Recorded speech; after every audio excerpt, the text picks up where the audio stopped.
नमस्कार, स्वागत है आप सभी का ई पोस्टल ऑनलाइन क्लासेस में। और आज हम क्वेश्चन पेपर सॉल्व करने जा रहे हैं पीएएसए का। ठीक है, आप सभी को पता है जो प्रीवियस ईयर क्वेश्चन होता है हमारा पीवाईक्यू बहुत ज़्यादा इंपॉर्टेंस रखता है। अगर आप पीवाईक्यू 5-6 सर्कल का करके चले जाते तो मान के चलिएगा कि आपका बहुत सारा क्वेश्चन वहाँ पे सॉल्व हो जाएगा बिना किसी मेहनत के। बस आपको अगर रिसर्च करना आता है, प्रीवियस ईयर क्वेश्चन अगर आपको पढ़ना आता है तो भी आप लोगों का काफ़ी मदद हो जाता है प्रीवियस ईयर क्वेश्चन से। ठीक है, तो प्रीवियस ईयर क्वेश्चन से आपको क्या क्या मदद मिल सकती है हम आपको बता देते हैं। सबसे फर्स्ट पॉइंट आपको बता दें, पहला पॉइंट जो है, अगर आपके पास जितने क्वेश्चन पेपर है आप उसको सॉल्व करके चले जाते हैं, उसका आंसर निकाल के चले जाते हैं, उन पीवाईक्यू से क्या होगा, अलग अलग सर्कल के, ठीक है, एक एक देखिए हमारे पास टोटल 23 सर्कल हैं, 23 सर्कल के 23 पेपर बनाते हैं अलग अलग। ठीक है, और एक साल में यानी कि जैसे अगर हम 2022 की बात करें तो आपके पास टोटल 23 सर्कल होंगे, 23 क्वेश्चन पेपर हो गए। ठीक है, अगर आप 10-12 सर्कल का क्वेश्चन पेपर देखेंगे तो आपको लगेगा हर क्वेश्चन रिपीटेड आएगा, क्योंकि सिलेबस जो है वो लिमिटेड सिलेबस है। ठीक है, कभी मध्य प्रदेश वाले जो है 2022 का जो पेपर है वो 2023 में उसके क्वेश्चन कोई जैसे हिमाचल प्रदेश वाले ले लेंगे, हिमाचल प्रदेश का क्वेश्चन पेपर जो है वो बिहार वाले ले लेंगे, क्वेश्चन ले लेंगे। बिल्कुल सेम टू सेम तो नहीं आएगा, क्वेश्चन जो है वो रिपीटेड होगा। ठीक है, क्योंकि बहुत ज़्यादा रिसर्च कौन करेगा, कौन खुद से बनाएगा, तो वो कॉपी पेस्ट कर देते हैं। तो ये फ़ायदा आप लोग को होता है अगर आप प्रीवियस ईयर क्वेश्चन देख के जाते हैं। ठीक है, तो ये चीज़ आपने ध्यान रखनी है और आपको याद रखना है प्रीवियस ईयर क्वेश्चन बहुत इंपॉर्टेंस रखता है, इसको सॉल्व करके जाना है। प्रीवियस ईयर क्वेश्चन आपको ऑलरेडी अवेलेबल मिल जाएगा। ठीक है, और आपको बता दें, अगर आप हमारे यहाँ पे ज्वाइन होना चाहते हैं, ठीक है, तो हमारा अभी 20 दिन का पीएएसए का क्रैश कोर्स स्टार्ट होने वाला है 20 तारीख को, 20 फरवरी को। ठीक है, तो आप देख सकते हैं 20 फरवरी को 20 दिन का कोर्स स्टार्ट होने वाला है। इसी में आप लोगों को एक क्वेश्चन पेपर वाला भी मिल जाएगा, तो आप लोग को आसानी होगी समझने में। क्वेश्चन पेपर देखने से आपको सिलेबस का पता चल जाता है। ठीक है, हमारा व्हाट्सएप नंबर नोट कर लीजिए, 8638587698। इस नंबर पर आप लोग हमें अभी 20 डेज़ लिख के भेज दीजिए, हम आपको फुल डिटेल्स डेमो भेज देंगे। ठीक है, तो ये चीज़ आपने करनी है। अब आपको हम बताते हैं कि आप पीएएसए में ऐसा क्या करें, इस एग्ज़ाम में ऐसा क्या करें कि आप लोगों को एग्ज़ाम फर्स्ट टाइम में क्रैक हो जाए। तो सबसे पहले आपने सिलेबस देखना होता है। ठीक है, आपने सबसे पहले सिलेबस देखना होता है। इसके बाद आप लोगों को जो है, हम जो वीडियो लेक्चर्स वगैरह देंगे या क्लासेस जो है वो आपको देखनी होती है। इसके बाद जब प्रीवियस ईयर क्वेश्चन आप लगाएंगे, ये जो थर्ड स्टेप है, प्रीवियस ईयर क्वेश्चन जो थर्ड स्टेप होता है, अब ये जब आप करेंगे तो आपका 100% एग्ज़ाम निकलने की जो आशंका है, जो चांसेस है वो बढ़ जाएंगी। ठीक है, तो ये एक प्रोसेस रहता है जो आपको हर एग्ज़ाम में मदद करता है, चाहे आपका ये जीडीएस का एग्ज़ाम हो, जीडीएस टू एमटीएस का, चाहे यूपीएससी हो, चाहे कोई भी बड़ा एग्ज़ाम हो, ये स्टेप फॉलो होता है। सिलेबस को समझना, फिर इसके कंटेंट को पढ़ना, वीडियो देखना या बुक पढ़ना, इसके बाद आखिर में आपका प्रीवियस ईयर क्वेश्चन सॉल्व करना, या प्रीवियस ईयर क्वेश्चन को आप पहले भी साथ साथ में भी लेके चल सकते हैं। ठीक है, तो ये चीज़ आप लोग ज़रूर कीजिएगा, ध्यान से कीजिएगा। ठीक है, तो आज हम क्वेश्चन पेपर आप लोगों को पीएसए का सॉल्व कराते हैं। आप लोग देखिएगा कैसे क्वेश्चन रिपीट होंगे और कहाँ कहाँ से कितना घुमाएगा वो भी देखने की कोशिश कीजिएगा, क्योंकि ये क्वेश्चन पेपर, ये जो एग्ज़ाम है पीएसए का है, थोड़ा इसकी सैलरी ज़्यादा है, इसका ओहदा ज़्यादा है, तो इसमें क्वेश्चन थोड़ा घुमाते हैं। क्वेश्चन को आपको समझना है, लेकिन अगर आपका बेसिक सही रहेगा, अगर आपका बेसिक सही है तो आप आराम से ये एग्ज़ाम क्रैक कर लेंगे। इन लोग जितना भी लैंग्वेज को घुमाए, जितना भी भाषा को तोड़े मड़ोड़े, आप लोगों को सिंपल से बेसिक क्लियर रखना है, तो आप लोगों का सारा पेपर जो है निकल जाएगा। ठीक है, चलिए तो पहले क्वेश्चन से स्टार्ट करते हैं। ठीक है, हमारा पहला क्वेश्चन क्या है एक बार देख लेते हैं। Inward foreign parcel address to postage restante. तो पोस्टेज रिस्टेंट की अगर हम बात करें, ठीक है, पोस्टेज रिस्टेंट तो आप सभी को पता है पोस्टेज रिस्टेंट हमारा कौन से चैप्टर में आ जाता है। तो जो हमारा पोस्टेज रिस्टेंट है हमारा फॉरेन पोस्ट में हमको पढ़ने को मिलता है, और ये बहुत इंपॉर्टेंट टॉपिक है दोस्तों, इसको अच्छे से आप लोग जो है पढ़ के जाइएगा, गूगल में सर्च कीजिए इसका मतलब क्या होता है। अभी हम पूरा पढ़ाएंगे तो नहीं, लेकिन आपको बता दें ये हमारे हैंड रिटन नोट्स में है, अच्छे से पढ़ लीजिएगा। ठीक है, तो इसमें बताया गया है जितने भी इनवर्ड फॉरेन पार्सल होते हैं जो कि पोस्टे रिस्टांट, इस एड्रेस ये लिख दिया, अगर हम ये चीज़ अगर हम लिख देते हैं, ठीक है, तो ये पोस्ट ऑफिस में जो है पोस्ट ऑफिस जो होते हैं हमारे ऑफिस ऑफ डिलीवरी में कितने टाइम के लिए इसको रखा जा सकता है, इस सवाल का मतलब है। ठीक है, यानी मूल्य देय पार्सल को छोड़कर जो पोस्ट रिस्टांटे संबोधित विदेशी पार्सल होते हैं उनको अधिकतम जो है अधिक कितने दिन तक रखा जा सकता है। तो आप सभी जितने लोग हमसे जुड़े हैं उन सभी को पता होगा, सिर्फ 1 महीने के लिए रखा जा सकता है। ठीक है, नेक्स्ट क्वेश्चन हम देखते हैं। इसमें हमें mark the correct option related to inward foreign parcel. ठीक है, इनवर्ट फॉरेन पार्सल से रिलेटेड हमें जो है ये क्वेश्चन को पढ़ना है, पहले सारे जित ऑप्शंस पढ़ने हैं, उसके बाद हमें बताना है कि इनमें से कौन सा सही है। सेकंड क्वेश्चन क्या पूछ रहा है हम इसको समझने की कोशिश करेंगे। तो जब भी हम देखते हैं इस तरह का बड़ा सा सेंटेंस, ठीक है, जब इतना बड़ा हम देखते हैं तो हमें पहले से डर लगने लगता है कि इसमें क्या लिखा होगा, पर आपको उस चीज़ को छोटे छोटे पार्ट में डिवाइड करना है, आपको सिखाते हैं कैसे करना है। ठीक है, तो इसमें किस चीज़ की बात कही गई है, हिंदी वाला क्वेश्चन देख लीजिए, हम इंग्लिश में करा रहे हैं। ठीक है, इसमें बताया जा रहा है कि डिलीवरी ऑफ रजिस्टर्ड आर्टिकल। ठीक है, तो ये हो गई रजिस्टर्ड आर्टिकल की बात, हम साइड में लिख लेते हैं। And exact manner in which advice of delivery form is completed, यानी एडवाइस ऑफ डिलीवरी फॉर्म की यहाँ पे बात की जा रही है। In the office of destination depend upon the internal regulation of country of origin. ठीक है, तो इन्होंने बोला जो हमारा रजिस्टर्ड आर्टिकल होता है इसमें जो एडवाइस ऑफ डिलीवरी लगती है, ठीक है, ये अगर ये इसका सारा काम हमारा हो रहा है डेस्टिनेशन वाले पोस्ट ऑफिस में।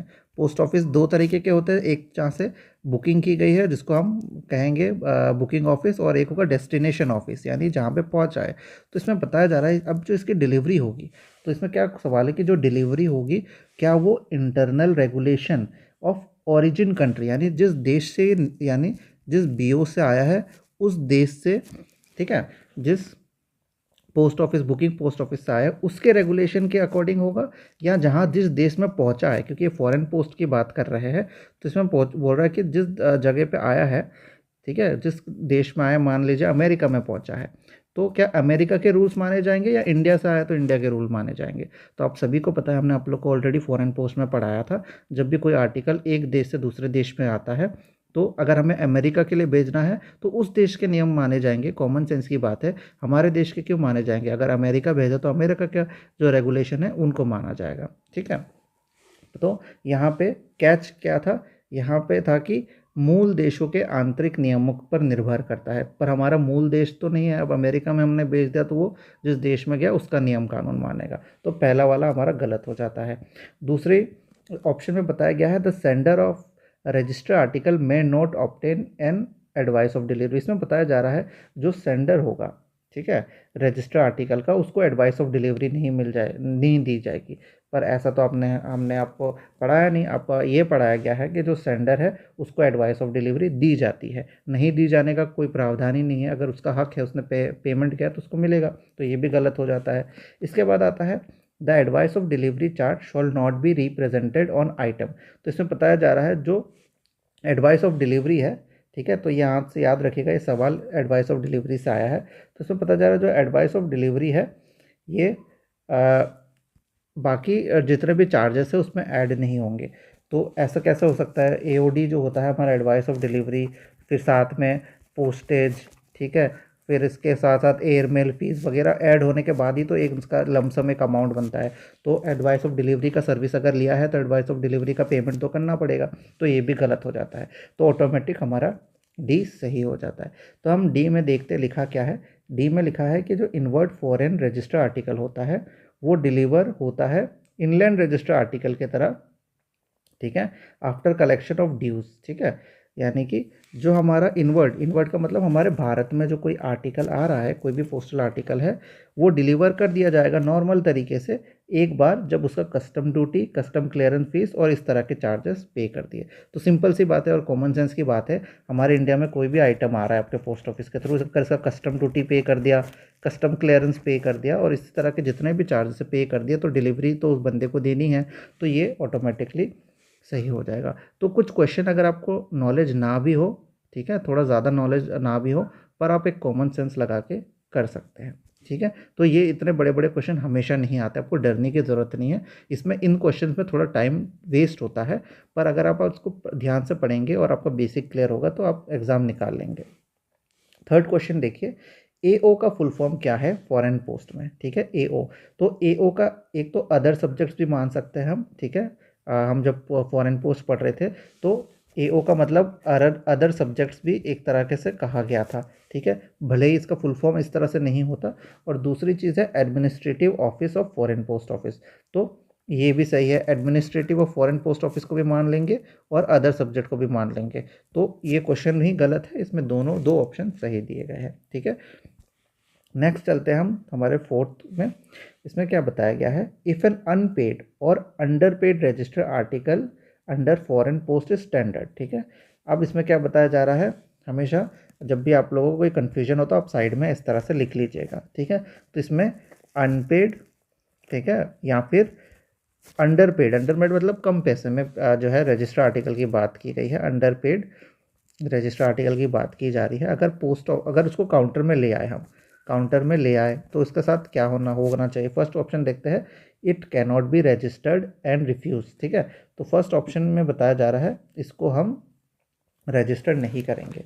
तो अगर आप पोस्ट ऑफिस में जॉब करते हैं, भले ही आप बीपीएम हो, भले ही अगर आप पोस्ट ऑफिस में हैं, तो आपको इतना तो पता होना चाहिए, अगर कोई रजिस्टर आर्टिकल लाया गया है, ठीक है, और उसको पे ही नहीं किया, वो अनपेड है या अंडर पेड है, तो उसको हम आगे भेज ही नहीं सकते। तो उसको फर्स्ट ऑप्शन इसमें सही हो जाएगा, दूसरा ऑप्शन आपको पढ़ने की ज़रूरत नहीं है, ठीक है। अब आ जाता है फैक्ट्स। अब ये पहले जो क्वेश्चन थे उसको हम कॉन्सेप्चुअल कहेंगे, ठीक है। कॉन्सेप्ट की ज़रूरत है उन क्वेश्चन में जो हमने अभी आपको कराया, ऊपर के 4 क्वेश्चन, कॉन्सेप्ट की ज़रूरत है, थोड़ा सा नॉलेज की ज़रूरत है। पर इसमें क्या है, फिफ्थ क्वेश्चन में ये जो वन वर्ड वाले होते हैं, इसमें आपको बस फैक्ट्स पते होना चाहिए, यानी इसको आपको बस रट्टा अगर मारा हुआ है तो आप लोग इसको अच्छे से आराम से कवर कर लेंगे। तो नेक्स्ट क्वेश्चन हम देखते हैं, जनरल मैक्सिमम लिमिट जो है वज़न का फॉरेन पार्सल से रिलेटेड कितना है। तो आपको बता दें, एक विदेशी पार्सल के लिए जो वज़न की सामान्य अधिकतम सीमा है 20 केजी है, ठीक है। तो आपको ये चीज़ याद रखनी है, ये सवाल बहुत इंपॉर्टेंट है, इस साल भी पूछे जाने के इसमें पूरे चांसेस हैं, ठीक है। नेक्स्ट देखते हैं, when an insured foreign parcel is redirected from one country to another country, ठीक है। अब रीडायरेक्शन से सवाल आ रहा है, इसमें बताया जा रहा है एक देश से दूसरे देश में जब हम रीडायरेक्शन करते हैं किसका, इंश्योर्ड फॉरेन पार्सल का, ठीक है। तो इसमें किस तरह का चार्ज लगाया जाता है, नो एडिशनल इंश्योरेंस फीस, इसमें बताया जा रहा है कोई तरह का इंश्योरेंस फीस ही नहीं लिया जाएगा, तो ये तो गलत बात हो गई, ठीक है।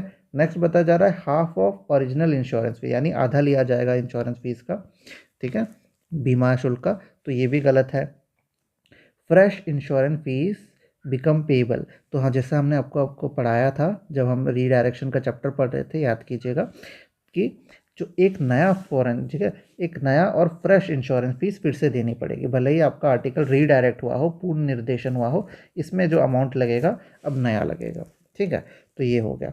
नेक्स्ट है हमारा all communication concerning custom duty, custom duties आपका सवाल आ जाता है। तो कस्टम ड्यूटी काफ़ी इंपॉर्टेंट एक चैप्टर है हमारा, कस्टम ड्यूटी से रिलेटेड फॉरेन पोस्ट का भी हम सारे क्वेश्चन कर रहे हैं, ठीक है। आप डरिएगा नहीं, आपको लगेगा ये यहाँ पे पोस्ट ऑफिस गाइड 1 से तो सवाल ही नहीं आ रहे, एक्चुअली अभी हम फॉरेन पोस्ट के सवाल कर रहे हैं, ठीक है सारे।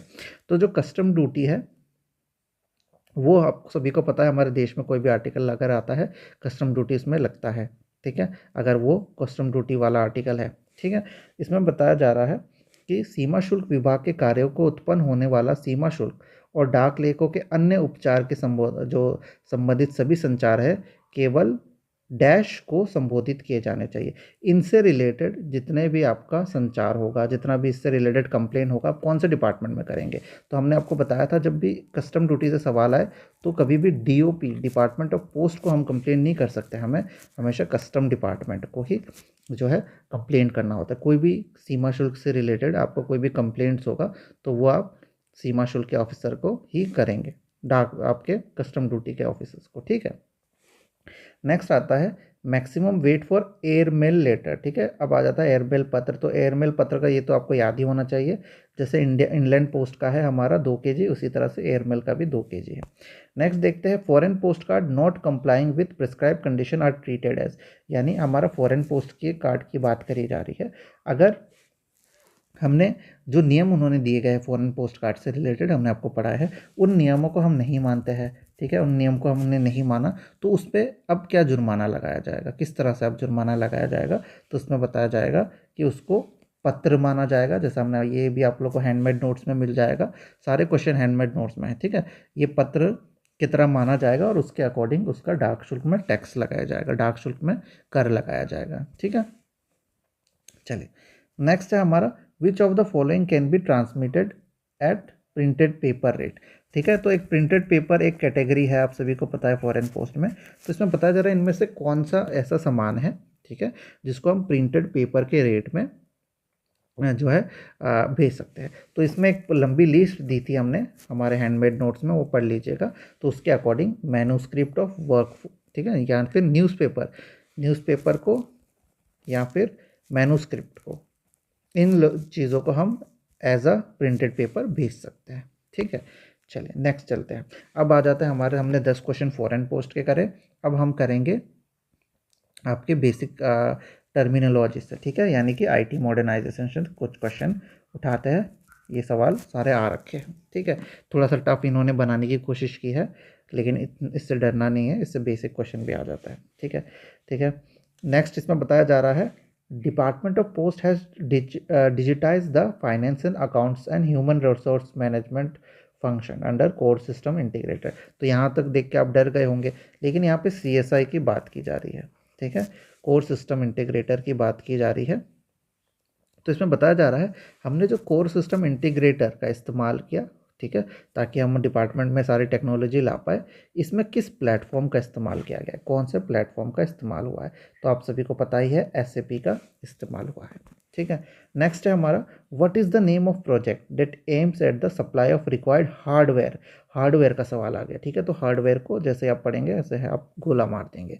तो जैसे स्मार्टफोन हो गया, फिर आपका दूसरे दूसरे तरीके की चीज़ें होंगी। ये जो हार्डवेयर से सामान है, ये आईटी मॉडर्नाइजेशन में कौन से आप कह सकते हैं कौन से स्ट्रक्चर के अंडर में आएगा, ठीक है, ठीक है। कौन सा प्रोजेक्ट है, उसका नाम क्या है। तो आप सभी ने आईटी प्रोजेक्ट में बहुत सारे सेगमेंट पढ़े हैं, हमने आपको पढ़ाए थे, ठीक है। सेगमेंट है, हर सेगमेंट का कुछ कुछ काम था, तो इसको याद कीजिए। हार्डवेयर किससे रिलेटेड था, तो सिंपल सी बात है, इसमें अगर आप पढ़ेंगे, ठीक है, फर्स्ट ऑप्शन ही देख लेंगे, मेल ऑपरेशंस हार्डवेयर। तो इसी में आ गया हार्डवेयर, तो इसको आप क्लिक कर देंगे, टिक कर देंगे, ठीक है। तो सिंपल सा था ये क्वेश्चन। HDMS का फुल फॉर्म पूछा जा रहा है, तो HDMS का फुल फॉर्म हो जाएगा help desk management system. Next हमारा क्वेश्चन आ रहा है, under which segment of IT modernisation, ठीक है, आईटी मॉडर्नाइजेशन के किस सेगमेंट में बिजनेस इंटेलिजेंस प्रोवाइड किया गया है। तो ये थोड़ा टफ क्वेश्चन है, और ये बहुत अंदर से जो डीपली पढ़ेगा उसी को पता होगा कि CSI के अंडर में है। और इस चीज़ को बता दें, अगर आपको टफ लग रहा है तो दूसरे बंदे को भी टफ ही लगेगा, ठीक है। तो आपको कुछ कुछ क्वेश्चन देख के ये नहीं सोच लेना है कि भाई अब मेरा पेपर ही आगे नहीं होगा, बिल्कुल नेगेटिव नहीं। जब भी क्वेश्चन पेपर में आप मार्क करेंगे, पढ़ेंगे, तो बिल्कुल नेगेटिव नहीं होना है। कुछ क्वेश्चन जैसे ये हो गया, ये बहुत टफ है, ये डीप पूछा गया है, ठीक है। वरना ऊपर ऊपर से जितना चीज़ पढ़ाया जाता है आप लोग को वो पढ़ लेना है। तो जो क्वेश्चन आपसे नहीं हो रहा है, आपको ये सोचना है कि दूसरे बंदे से भी नहीं होगा, पर जो नॉर्मल क्वेश्चन है वो आपको आने चाहिए। जैसे दर्पण हो गया, दर्पण, इससे आसान सवाल हो नहीं सकता। तो दर्पण का फुल फॉर्म हमने आपको बार बार बोला था कि इसको रट्टा मारना है। तो दर्पण में इसमें सिर्फ DA का फुल फॉर्म पूछा जा रहा है, तो DA का क्या होगा, डिजिटल एडवांसमेंट, ठीक है। नेक्स्ट है हमारा, SSO का फुल फॉर्म पूछा जा रहा है। तो ये भी से थोड़ा टफ सवाल हो गया, क्योंकि ये इतना जो है नॉर्मल नॉलेज में नहीं आता है, अंदर जब पढ़ेंगे बंदे तभी कर पाएंगे। तो इसका सिंगल साइन ऑन होता है, ठीक है। नेक्स्ट फुल फॉर्म पूछा जा रहा है CIF का। इसमें पूछा जा रहा है कि कौन सा फुल फॉर्म करेक्टली मैच किया गया है। तो फर्स्ट जो है कस्टमर इंफॉर्मेशन फाइल, यानी CIF, ये फर्स्ट वाला ही सही किया जा रहा है, ठीक है। फर्स्ट वाला ही सही मैच किया गया है, ठीक है। बाकी सारे आप जब देखेंगे गलत निकलेंगे। चलिए थोड़ा फास्ट करते हैं, नहीं तो वीडियो बहुत लंबा हो जाएगा। नेक्स्ट है हमारा आईटी मॉडर्नाइजेशन जो प्रोजेक्ट था हमारा, ठीक है। इसमें जो है it include providing central server based integrated modular and scalable solution for all operation of department of post. ठीक है, तो जो आईटी मॉडर्नाइजेशन था, फर्स्ट क्वेश्चन में ही आप देखना, आईटी मॉडर्नाइजेशन हम पोस्ट ऑफिस की किन किन चीज़ों को अपडेट करने के लिए कर रहे थे, किन किन चीज़ों को, मेल्स को अपडेट कर रहे थे, बिल्कुल सही। एचआर यानी ह्यूमन रिसोर्स को कर रहे थे, यानी पोस्ट ऑफिस के एम्प्लॉयज़ को अपग्रेड कर रहे थे, बैंकिंग को अपग्रेड कर रहे थे, इंश्योरेंस की फैसिलिटी अपग्रेड की जा रही थी। ठीक है, और फाइनेंस और अकाउंट, यानी सभी को यहाँ पे आप देख सकते हैं ये सारी चीज़ें अपग्रेड की गई थी आईटी मॉडर्नाइजेशन के थ्रू, टेक्नोलॉजी के रूप में। नेक्स्ट है हमारा DCF को फुल फॉर्म बताइए। तो ये तो सभी को पता होगा, डाटा सेंटर फैसिलिटी। तो हमने ये क्वेश्चन जानबूझ के थोड़ा टफ उठाया है ताकि आप लोगों को क्वेश्चन पेपर किस तरह से घुमाते हैं ये लोग, उसको पता लग जाए। ठीक है, इससे जो है आसान ही आता है नॉर्मली। अभी आपको बताना है, ठीक है, under IT modernisation project post office have been interconnected. Post office को जो इंटरनेट का सुविधा दिया गया है उसका, इसमें किस चीज़ का इस्तेमाल किया गया, किस तरह का नेटवर्क, तो आप सभी को पता होना चाहिए, ये वाइड एरिया नेटवर्क वैन का इस्तेमाल किया गया है। चलिए, नेक्स्ट है हमारा question, department of post offers a unique advertisement concept. ठीक है, पोस्ट ऑफिस एक एडवर्टाइजमेंट का कॉन्सेप्ट लेके आया था। इसमें जो होता है, कंपनी वगैरह एडवर्टाइजमेंट छाप सकते हैं अपने आर्टिकल्स में, उस पोस्ट को क्या कहते हैं, उस आर्टिकल्स को क्या कहते हैं, तो आप सभी को पता होना चाहिए, ऑलरेडी पढ़ाया हुआ है, ये मीडिया पोस्ट कहते हैं। ठीक है, आगे यहाँ पे बताया जा रहा है, विच of the following is incorrect. Incorrect याद रखिएगा, जब भी सवाल आए तो करेक्ट इनकरेक्ट एक बार ध्यान से देखिएगा। Incorrect in connection with fees. ठीक है, इसमें कुछ फीस दी गई है और आपको बताना है कौन सा गलत है। तो आप सभी को पता है, ट्रांसफ़र ऑफ अकाउंट 100 रुपये के फीस में हो जाता है, प्लेजिंग भी 100 रुपये में हो जाता है, डुप्लीकेट पासबुक 50 रुपये में छप जाता है, लेकिन डिसऑनर ऑफ चेक, चेक का जो डिसऑनर है वो 50 रुपये में नहीं 100 रुपये में होता है। ठीक है, तो ऐसे आप पहचान सकते हैं। नेक्स्ट है, mark the incorrect in connection of electronic money order. तो ईएमओ को अच्छे से पढ़ लेना है, अभी जाके आप लोग ईएमओ अच्छे से गूगल करके पढ़िएगा, ईएमओ के बारे में सवाल आया है और इसमें इनकरेक्ट बताना है आप लोगों को। ठीक है, तो इसमें से आप सारे ऑप्शंस पढ़ेंगे, ठीक है, एक एक करके, ऊपर के तीनों सही निकलेंगे, जो गलत है वो आएगा, the change of page address will be made on payment of a second commission. ठीक है, तो इसमें बताया जा रहा है, अगर हमें पेई का एड्रेस चेंज करना होता है तो उसमें सेकंड कमीशन की ज़रूरत पड़ती है, जो कि गलत है। चलिए, नेक्स्ट है हमारा, what is the maximum value of insurance of speed post consignment can be done. ठीक है, तो इसमें बताया जा रहा है, स्पीड पोस्ट के लिए बीमा का अधिकतम मूल्य क्या किया जा सकता है, तो 1 लाख रुपए किया जा सकता है। नेक्स्ट है हमारा, which is correct about how to address an envelope. ठीक है, इसमें बताया जा रहा है, लिफाफे को किस तरह से, लिफाफे को संबोधित करने के लिए तरीके के बारे में कौन सा सही है। तो इसमें बताया जा रहा है, जो एड्रेस ब्लॉक है और एड्रेसी का, और shawl B minimum gap of 45 millimetre. तो इसमें बताया जा रहा है, अगर ये आप मान के चलिए आपका एनवलप है, ठीक है, और इसमें बताया जा रहा है टॉप से 45 मिलीमीटर का डिस्टेंस होना चाहिए। तो ये हमने इस तरह से नहीं पढ़ा था, इसका कुछ और था। नेक्स्ट है, address of the addressee shall be written in the front side. ठीक है, एड्रेसी का फ्रंट में लिखेंगे और ये सही बात है, और जो सेंडर का एड्रेस है पीछे लिखेंगे, तो ये पॉइंट सही हो जाता है। ठीक है, तो ये इसको आप मार्क कर लेंगे, नीचे के दोनों देखने की ज़रूरत भी नहीं पड़ेगी। अब इसमें आ जाता है, टीडी से रिलेटेड सवाल आया गया है, टीडी अकाउंट का, अगर आपको स्टेटमेंट इशू कराना है तो आपको कितने रुपए लगेंगे, फीस कितनी लगेगी, तो 20 रुपये प्लस GST लगेगी। चलिए, नेक्स्ट है हमारा, what is the amount of RD loan. तो आरडी की बात की गई है, आरडी लोन, इसमें पता है, जमा के संदर्भ में आरडी ऋण निकासी का राशि क्या है, कितना % आप निकाल सकते हैं अमाउंट का, तो आप सभी को पता है 50% निकाल सकते हैं, उससे ज़्यादा नहीं निकाल सकते, तो सी इसका सही आंसर हो जाएगा। नेक्स्ट आ जाता है, ये सारे प्रोडक्ट एंड सर्विसेज से अभी सारे क्वेश्चन आंसर आएंगे। ठीक है, what is the upper age limit of anticipated endowment assurance policy. तो आप लोग अच्छे से PLI और RPLI पढ़ के जाइएगा, तो इसका जो होगा 45 आंसर हो जाएगा। ठीक है, अगर एनीवन टेकिंग RPLI पॉलिसी, कोई भी RPLI जो है RPLI पॉलिसी अगर हम लेते हैं और उसका जो अमाउंट है RPLI पॉलिसी का 25,000 के ऊपर है, ठीक है, तो नॉन स्टैंडर्ड प्रूफ एज के लिमिट कितनी होनी चाहिए, 45, इसका आंसर है, इससे ऊपर नहीं होनी चाहिए। नेक्स्ट है हमारा, who among the following can send a proposal for issue of commemorative postage stamp, ठीक है, निम्नलिखित में से कौन से स्मारक डाक टिकट जारी करने का प्रस्ताव भेज सकता है? कौन भेज सकता है? एमपी भेज सकता है। बिल्कुल गलत, क्योंकि सिर्फ एमपी थोड़ी भेज सकते हैं, बहुत लोग भेज सकते हैं। सिर्फ फॉरेन डिग्निटरी भेज सकता है? नहीं, ये भी गलत है। विदेशी लोग, विदेशी जो गणमान्य व्यक्ति है, गणमान्य व्यक्ति, वो क्यों भेजेंगे? नेक्स्ट है any higher official of foreign ambassador, ये भी गलत है। तो लास्ट ऑप्शन एक ही बचता है, एनी सिटीजन ऑफ इंडिया। जो हमारा स्मारक डाक टिकट है जारी करने का जो प्रस्ताव है, कोई भी सिटीजन दे सकता है, ठीक है, प्रपोजल जो है दे सकता है। नेक्स्ट आ जाता है how to effect delivery of insured article address to minors, ठीक है, माइनर्स की बात आ जाती है। अब छोटे बच्चों को हम जब आर्टिकल, इंश्योर्ड आर्टिकल है, अगर हम उसको डिलीवरी करना चाहे तो कैसे करेंगे? तो ये सवाल हमने ऑलरेडी आपको पढ़ाया हुआ है। फर्स्ट ऑप्शन बोल रहा है कि शुड नॉट बी डिलीवर्ड, तो ऐसा तो हो ही नहीं सकता, डिलीवर ही नहीं होता, ऐसा तो नहीं है। हमने तो पढ़ा है कुछ, क्या पढ़ा है हमने? Should always be delivered to minor in the presence of person in whose care में बी लिविंग, ठीक है। तो उस किसी का तो केयर टेकर होगा, कोई केयर टेकर होगा, या जिस स्कूल में पढ़ रहा है उसका प्रिंसिपल होगा, कोई बोर्डिंग स्कूल में पढ़ रहा है उसका हेड पोस्टमैन जो होगा, पोस्टमैन जाके किसको देगा? प्रिंसिपल को देगा। तो care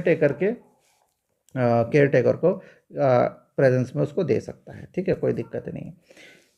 the dash must from time to time examine the register, एक रजिस्टर की बात की गई है, MS-85 और विजिट बुक MS-86। तो MS-85 86 की बात की गई है ऑफ द विलेज पोस्टमैन, ठीक है। ये कौन एग्जामाइन या फिर चेक करेगा? तो इसमें एक पोस्ट मास्टर ऑप्शन आ जाता है, HRO, इंस्पेक्टर ऑफ पोस्ट, या फिर head of the postal division यानी SP।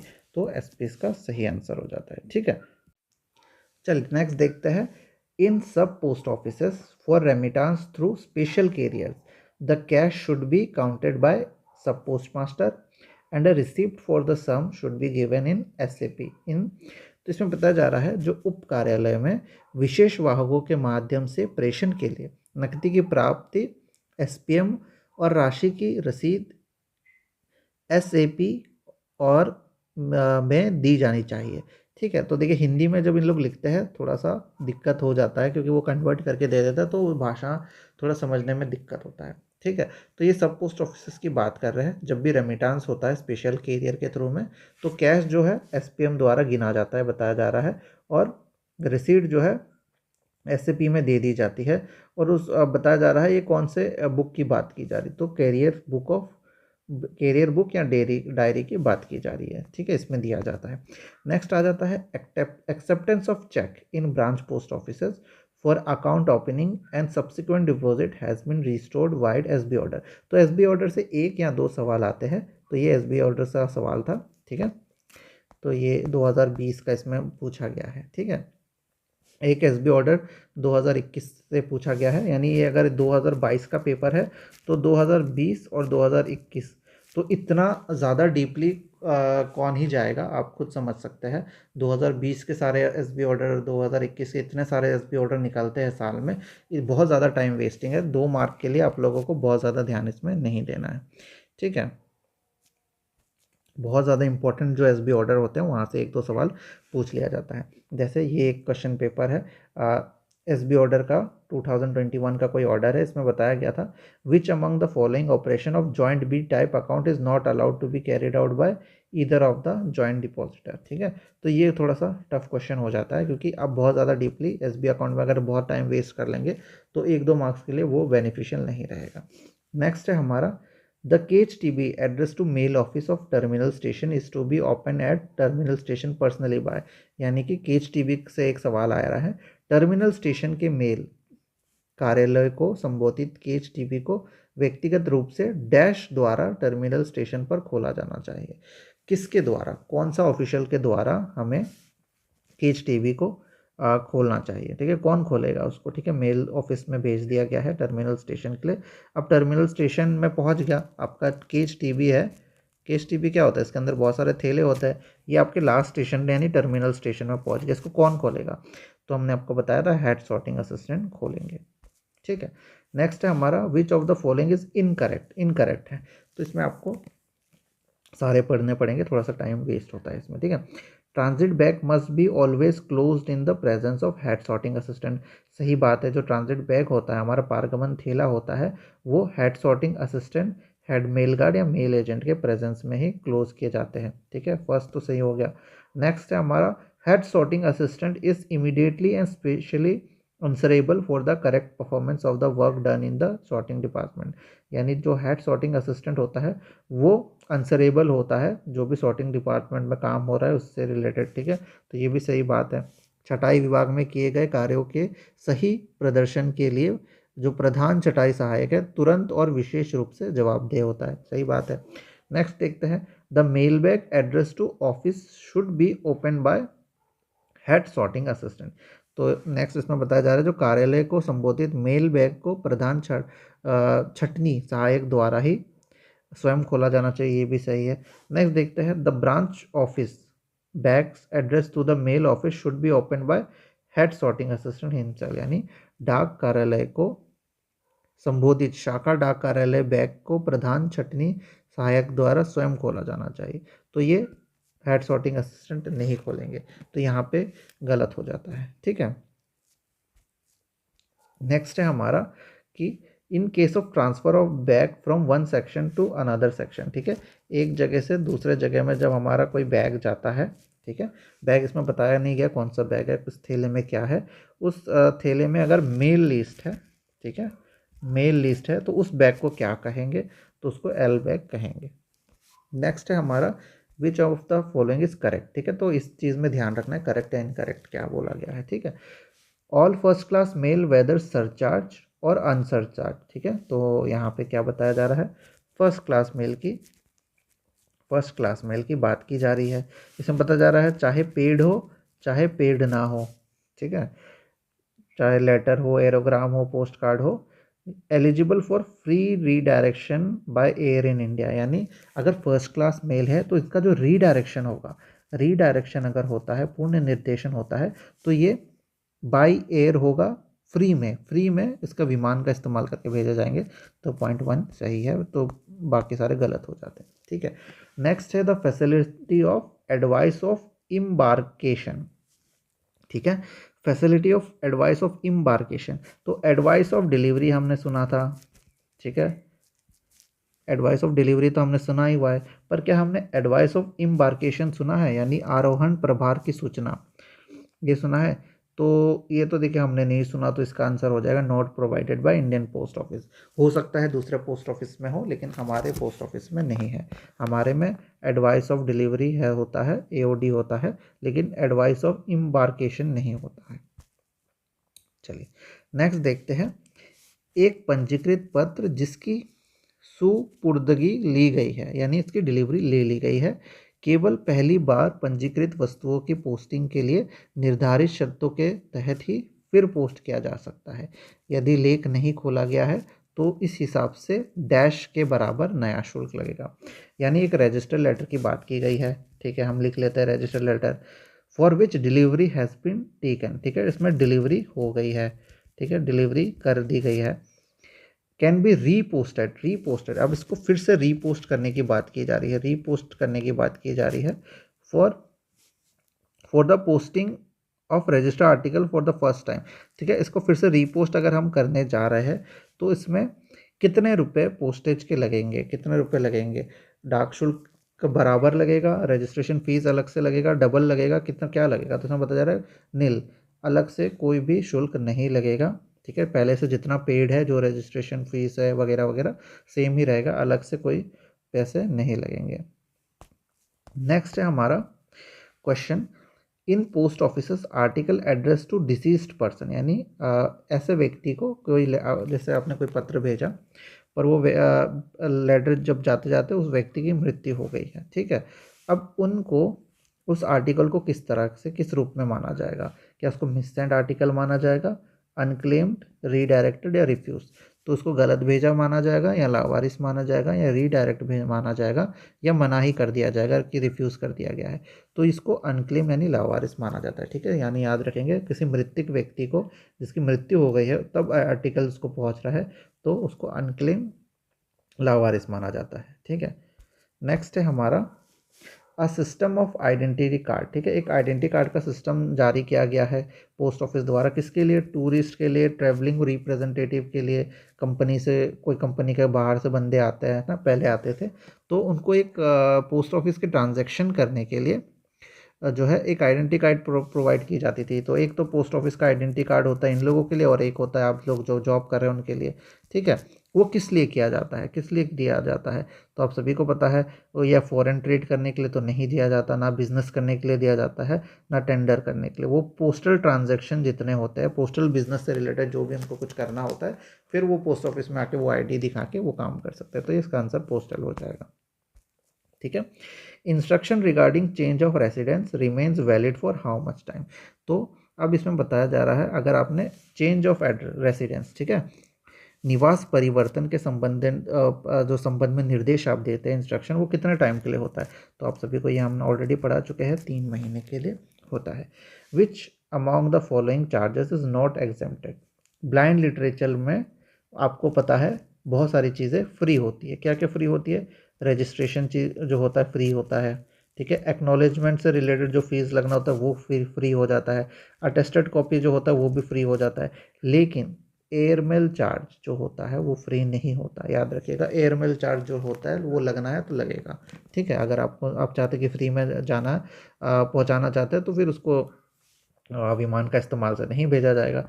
तो विमान का अगर इस्तेमाल करना है, याद रखिएगा, चाहे वो ब्लाइंड लिटरेचर हो, कुछ भी हो, उसका फीस लगेगा ही लगेगा।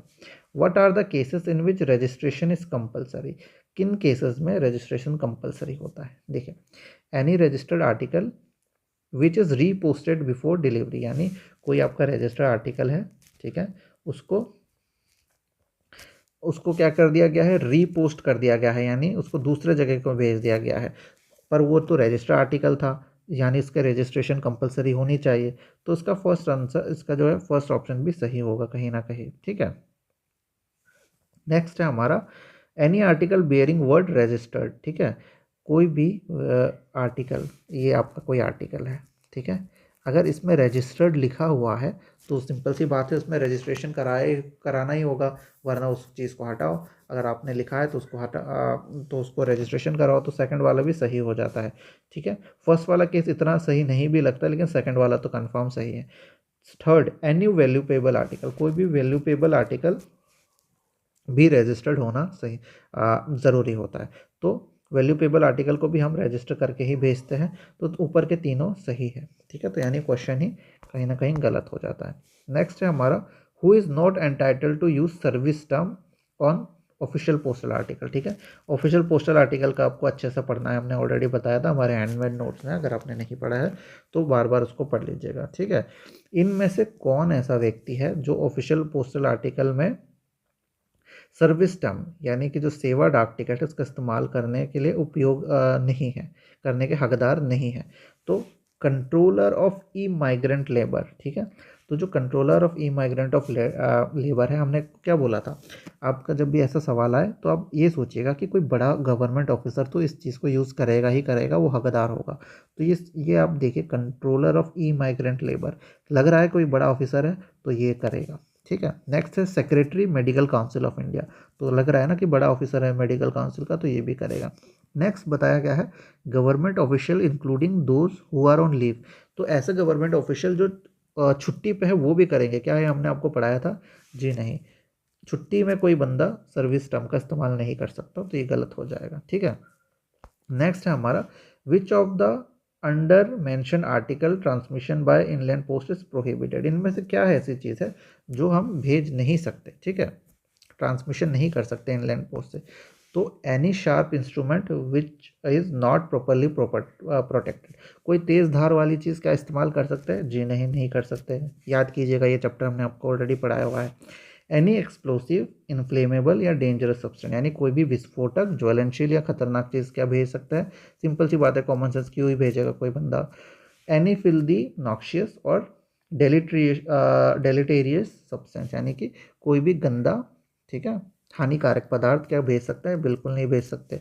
लास्ट ऑप्शन है टिकट, प्रपोजल और advertisement relating to a lottery. तो हमने ये सवाल आप लोगों को ऑलरेडी करा चुका है, ये टॉपिक हम अच्छे से कवर कर चुके हैं। कोई भी लॉटरी से रिलेटेड चीज़ें भी हम नहीं भेज सकते, यानी इसका राइट आंसर होगा लास्ट ऑप्शन, यानी ऊपर में से सारे ही प्रोहिबिटेड है, ठीक है, निषिद्ध है। आ जाइए, नेक्स्ट क्वेश्चन हमें बताता है the weight of unregistered parcel, ठीक है। पार्सल की कैटेगरी आप लोगों को याद करनी है, ठीक है। इसमें 4,000 ग्राम दिया गया है, तो आप सभी को हमने आपको बताया था 4 kg तक आप लोग आराम से जो है अनरजिस्टर्ड भेजे, यानी गैर रजिस्ट्री में भेजे, लेकिन 4 kg के ऊपर जब हो जाता है तो उसको रजिस्टर करना कंपलसरी हो जाता है। तो इसमें बताया जा रहा है कि एक अपंजीकृत पार्सल का वजन डैश से अधिक नहीं होना चाहिए। तो इन लोग ने क्या क्या अपना दिमाग लगाया, 4 kg को 4,000 ग्राम लिख दिया।